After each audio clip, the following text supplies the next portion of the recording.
అందరికీ నమస్కారం.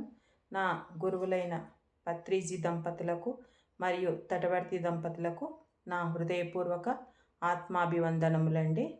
ఈరోజు మనం తెలుసుకోబోయే అంశం ఏమిటంటే, జీవుడుగా పుట్టిన మనం దేవుడిగా మారాలంటే 5 సాకారాలు పాటించాలి. జీవుడిగా పుట్టిన మనం దేవుడిగా మారాలంటే 5 సాకారాలు పాటించాలి. ఒక జీవుడిగా పుట్టిన మనము దేవుడిగా మారాలంటే అంత గొప్ప జ్ఞానం కావాలి.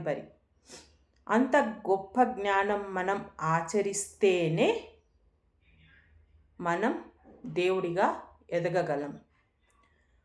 మనం ఎదగాలంటే ఏం ఆచరించాలో మనకు మన గురువుగారైన పత్రిగారు చెప్పడం జరిగింది. జీవుడిగా పుట్టిన మనం ద్వైతంలోనే ఉంటే, అంటే ఒక విగ్రహం ముందో లేదో ఒక గుడికి వెళ్ళో మొక్కులు మొక్కి నాకు ఇవ్వు అంటే ఇచ్చేవారు ఎవరు లేరు. మనకు మనముగానే ఎదగాలి, సాధించుకోవాలి. నీకు నువ్వుగా ఎదగాలంటే నీవు దేవుడు అని తెలుసుకుంటేనే ఎదగగలుగుతావు. దానికి ఉన్న ఏకైక మార్గం ఏంటి అంటే ధ్యానం. శ్వాస మీద ధ్యానం అది ఒక్కటే. ధ్యానం ఒకటే చేస్తే సరిపోదండి. దానితో పాటు ఇంకా చేయవలసినవి ఉన్నాయి అని మన గురువులు మనకు చెప్పారు. మన పత్రిగారు మనకు జీవుడుగా ఉన్న మానవుడు దేవుడిగా ఎదగాలి అంటే 5 సాకారాలు చెప్పడం జరిగింది. అవి ఏంటి అంటే సద్గురు బోధ, సత్సంగము, సజ్జన సాంగత్యము, సద్గంధ పఠనము, సేవ. ఈ 5 పాటిస్తే మనము ఎదుగుతాము. వీటి గురించి మనం కొంత తెలుసుకుందాము. నాకు తెలిసింది మీకు బోధిస్తాను. సద్గురువు బోధ. ఈ సృష్టిలో ఉన్న 84 లక్షల జీవరాశుల్లో సద్గురు బోధ అనేది ఒక మానవుడికే అవసరం. మిగతా ఏ జీవులకు కూడా లేదు. ఎందుకు అంటే మానవుడికొక్కడికే ఆలోచనా శక్తి ఉంది, మనసు ఇవ్వబడింది, అజ్ఞానంలో జీవిస్తాడు. కాబట్టి మానవుడికి సద్గురువు అవసరము. ఏమి అజ్ఞానము అంటే ఎప్పుడు తాను మానవుడే, ఈ శరీరమే అనుకొని ఈ ప్రాపంచిక సుఖాల వెనకే వెంపర్లాడుతుంటాడు.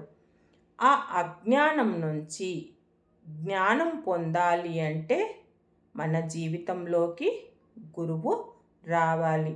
మన పత్రిగారు చెప్తారు కదా, నువ్వు శరీరం కాదయ్యా, నువ్వు ఆత్మవు అని. అది అన్నమాట. అంటే మనకి జ్ఞానం బోధించడానికి గురువు రావాలి.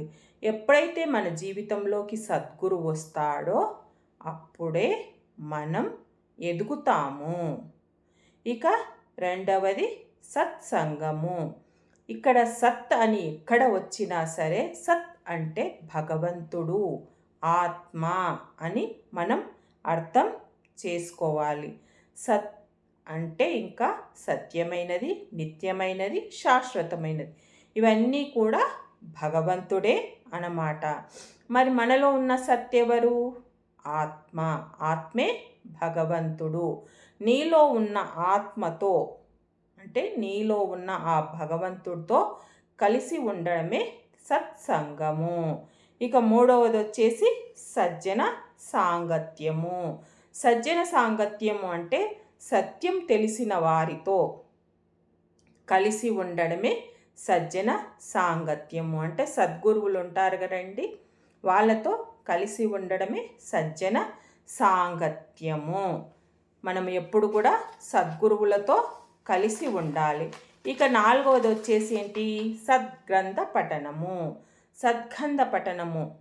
ఈ సద్గ్రంథాలను మనం ఎప్పుడు స్వాధ్యాయం చేస్తూ ఉండాలి. సద్గంధ పఠనము అంటే సత్యము, అంటే తెలిపే గ్రంథాలు, భగవంతుడి గురించి తెలిపే గ్రంథాలు మనం ఎప్పుడు అధ్యయనం చేస్తూ ఉండాలి.